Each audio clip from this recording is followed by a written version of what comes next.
Bienvenue dans Ricologie. Aujourd'hui nous allons aborder un sujet sensible puisque nous allons parler de la mort, et plus exactement du rôle ambigu que Rick Sanchez entretient avec la mort.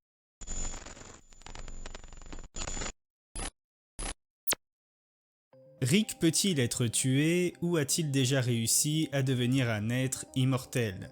D'ailleurs, Rick souhaite-t-il réellement vivre ou finira-t-il par se donner lui-même la mort? La mort est pour moi un peu plus importante qu'il n'y paraît dans la série. Elle est en quelque sorte l'une des pires ennemies de Rick. Tout d'abord parce qu'elle a emporté son ex-femme Diane et que cet événement a traumatisé Rick, et ensuite parce que Rick, à force d'user de ses compétences scientifiques, a peut-être finalement réussi à déjouer la mort pour toujours. Rick est en effet un être qui paraît invincible, immortel, et ce pour plusieurs raisons.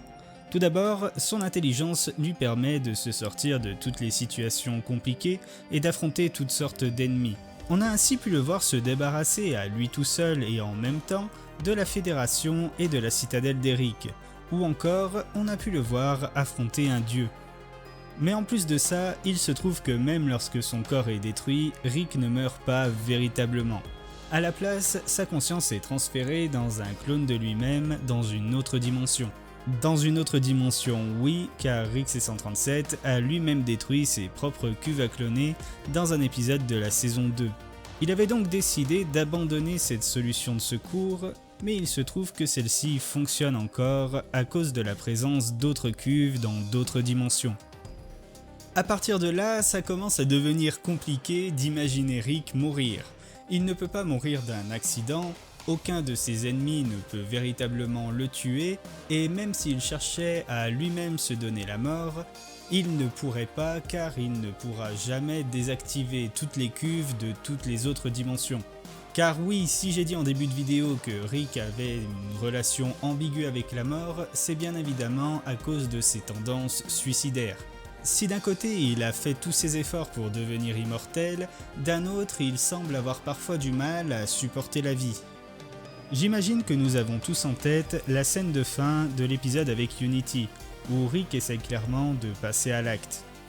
Mais il y a aussi ce passage dans l'épisode 4 de la saison 4 où il est sur le point de se tuer après avoir vu dans l'esprit du chat qui parle. Et plus globalement, on peut dire que Rick a une vision plutôt nihiliste du monde et qu'il semble croire que la vie n'a pas de sens. Pourquoi cherche-t-il autant à repousser la mort s'il ne tient pas tant que ça à la vie? Eh bien, j'ai plusieurs réponses possibles à cette question. Premièrement, il est possible qu'il le fasse tout simplement par instinct de survie.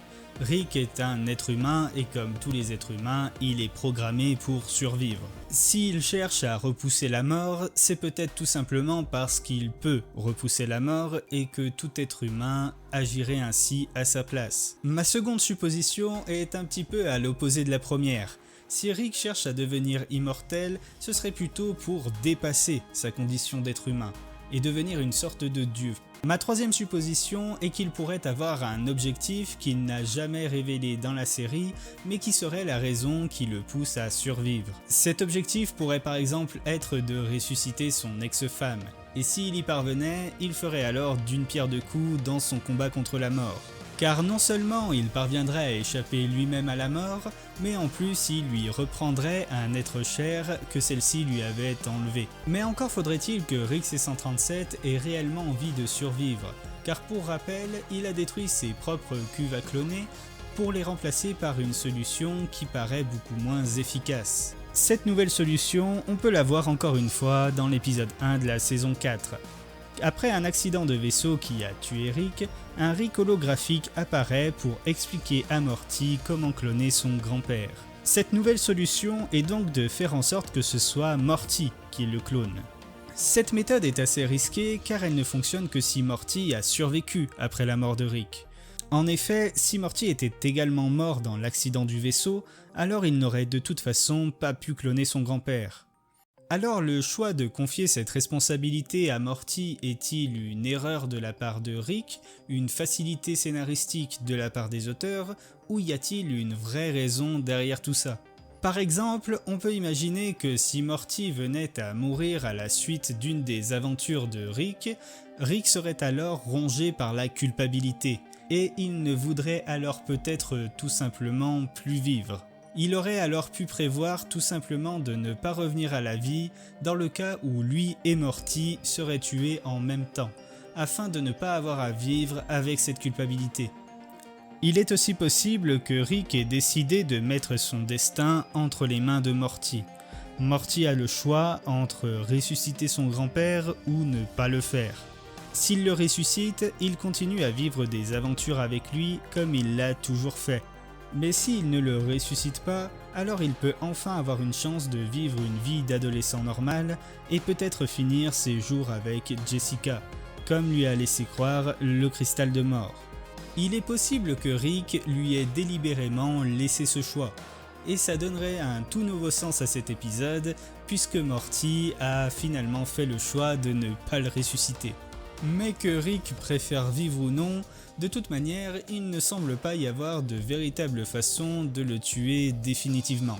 On vient de démontrer que Rick ne pouvait pas être tué par une blessure physique, alors comment pourrait-il l'être autrement? Il est peu probable qu'il puisse mourir de vieillesse, car si Rick a l'esprit d'un être humain, il a très clairement le corps d'un cyborg. Il a donc sans doute fait en sorte que son corps soit protégé contre les maladies et le vieillissement. De toute façon, même si ce n'est pas le cas, ou même s'il décide de s'enlever toutes les améliorations qu'il a ajoutées à son corps et qu'il finisse par mourir de vieillesse, les cuves à cloner fonctionneraient toujours. Et puisqu'il existe une infinité de dimensions, il y aura alors toujours une dimension où les cuves existent encore. Rick pourrait alors ne jamais réussir à mourir même s'il le souhaitait.